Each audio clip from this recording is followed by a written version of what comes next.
উচ্চ মাধ্যমিকের সকল ছাত্রছাত্রীদের শারদ এক্সক্লুসিভ চ্যানেলে তোমাদের সবাইকে স্বাগত।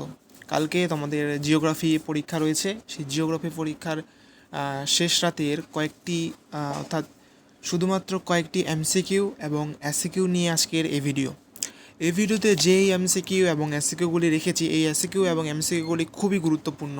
তোমাদের 2023 সালের প্রশ্নপত্র থেকে কিছুটা নেওয়া হয়েছে এবং বাকি বিগত কয়েক বছরের প্রশ্নপত্র থেকে এই এমসিকিউগুলি নেওয়া হয়েছে। এখানে যে প্রশ্ন অর্থাৎ যে এমসিকিউগুলি এবং এসিকিউগুলি রেখেছি, সেই এমসিকিউ এবং এসিকিউগুলি এবারের জন্য খুবই গুরুত্বপূর্ণ।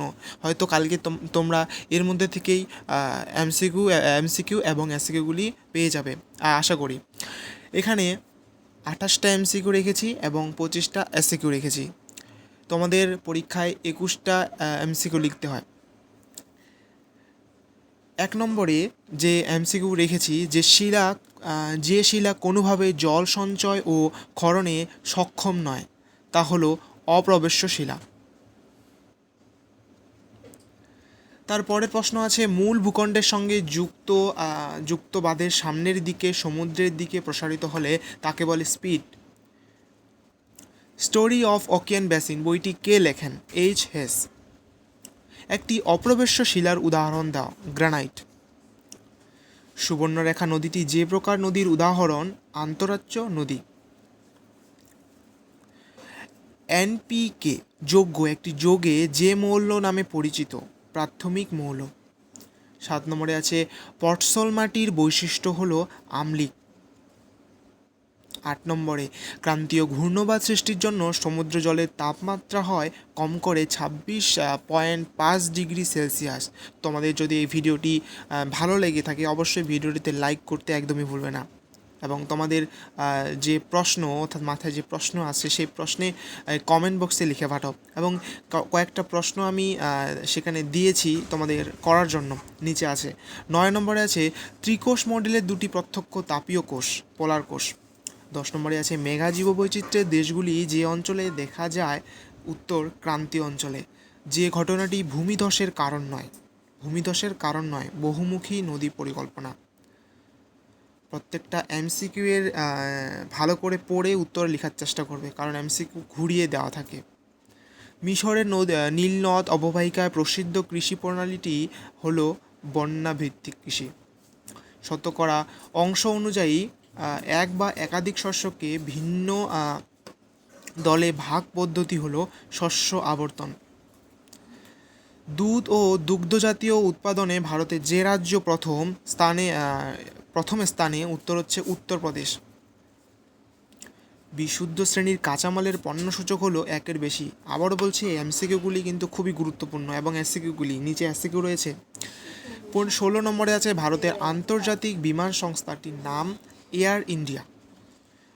90 স্তরের অর্থনৈতিক কার্যাবলীর একটি উদাহরণ হলো উদাহরণ খাত, পরিবেশ খাত। পরিষেবা না, উদাহরণ খাত না, এটা উদাহরণ দাও। এটা হচ্ছে পরিষেবা, শুধু পরিষেবা, খাত না কিন্তু। 2011 সালের আদমশুমারি অনুযায়ী পশ্চিমবঙ্গের জনঘনত্ব ছিল প্রতি বর্গ কিলোমিটারে 1029 জন। 19 নম্বর, ভারতের সর্বাধিক লিঙ্গানুপাতযুক্ত রাজ্যটি হলো কেরালা।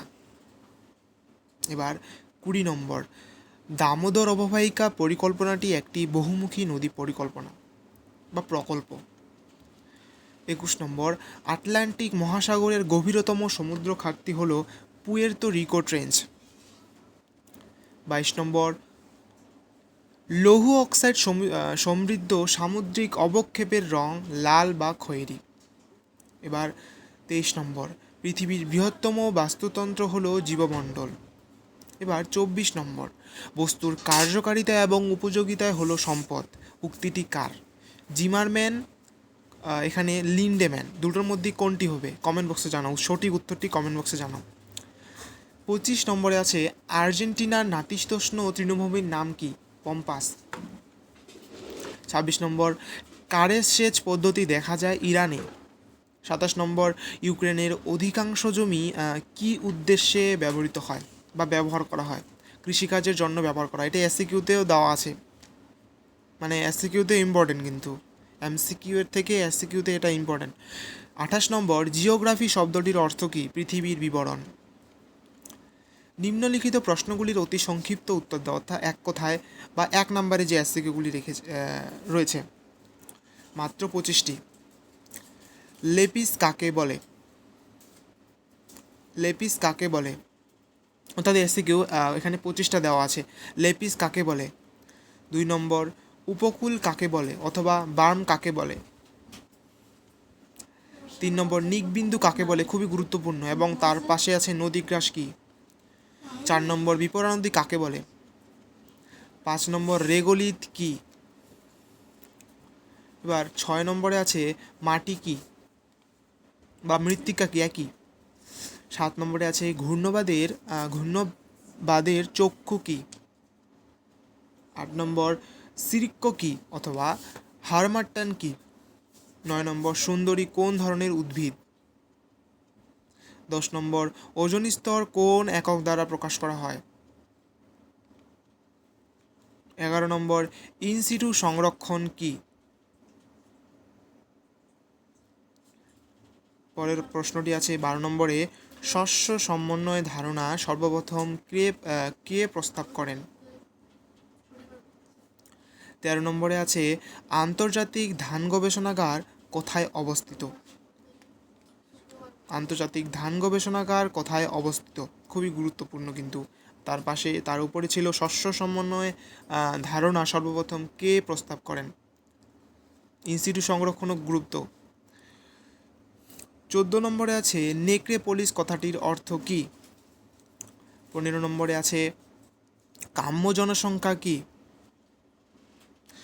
পরের প্রশ্ন আছে ভারতের কোন রাজ্যের জনঘনত্ব সর্বাধিক? খুবই গুরুত্বপূর্ণ। ভারতের কোন রাজ্যের জনঘনত্ব সর্বাধিক? অথবা পুঞ্জিত ক্ষয় কাকে বলে? পুঞ্জিত ক্ষয় প্রথম অধ্যায়ের থেকে এই প্রশ্নটি খুবই খুবই খুবই গুরুত্বপূর্ণ। পুঞ্জিত ক্ষয়। 17 নম্বরে আছে জিওগ্রাফি শব্দটির অর্থ কী? 18 নম্বরে পৃথিবীর কেন্দ্রমণ্ডল প্রধানত কী কী উপাদান দ্বারা গঠিত? এটা 2023 সালে। জিওগ্রাফি শব্দটির অর্থ কী? 2023 থেকে কিছু আসতে পারে MCQ SCQ এর মধ্যে। পৃথিবীর কেন্দ্রমণ্ডল প্রধানত কী কী উপাদান দ্বারা গঠিত? পরের প্রশ্ন 19 নম্বর, স্ট্যানোস্ফিয়ার কি? এবার 20 নম্বর, প্রতিসম ভাঁজের সংজ্ঞা দাও, অথবা দিয়ে চ্যুতিতল কাকে বলে? 21 নম্বর, টেলিগ্রাফ মালভূমি কোথায় অবস্থিত? টেলিগ্রাফ মালভূমিটি খুবই গুরুত্বপূর্ণ কিন্তু। অথবা দিয়ে কোন সমুদ্র স্রোতের প্রভাবে জাপানের পূর্ব উপকূলের উষ্ণতা বৃদ্ধি পায়? তারপরে প্রশ্ন, সরলবর্গীয় অরণ্যের অক্ষাংশগত বিস্তৃতি লেখো। 23 নম্বর প্রশ্ন। 23 নম্বর প্রশ্নটি কিন্তু খুবই গুরুত্বপূর্ণ। সামাজিক বনসৃজনের সংজ্ঞা দাও। 24 নম্বরের SCQটি আছে জাপানের 2টি সমভূমির নাম লেখো। তারপরে অর্থাৎ লাস্ট প্রশ্ন, ওপেক কি? ওপেক কি অর্থাৎ ওপেকের ফুল ফর্মটা লিখতে হবে। ভিডিওটি শুরু থেকে শেষ পর্যন্ত দেখে যদি ভিডিওটি ভালো লেগে থাকে তাহলে অবশ্যই ভিডিওটিতে লাইক এবং কমেন্ট করতে একদমই ভুলবে না, এবং পরবর্তী অন্য আরও গুরুত্বপূর্ণ ভিডিও পেতে চ্যানেলটিকে সাবস্ক্রাইব করতে একদমই ভুলবে না। আজকের মতো এতটুকুই, এবং আরও অন্য গুরুত্বপূর্ণ ভিডিওতে দেখা হবে।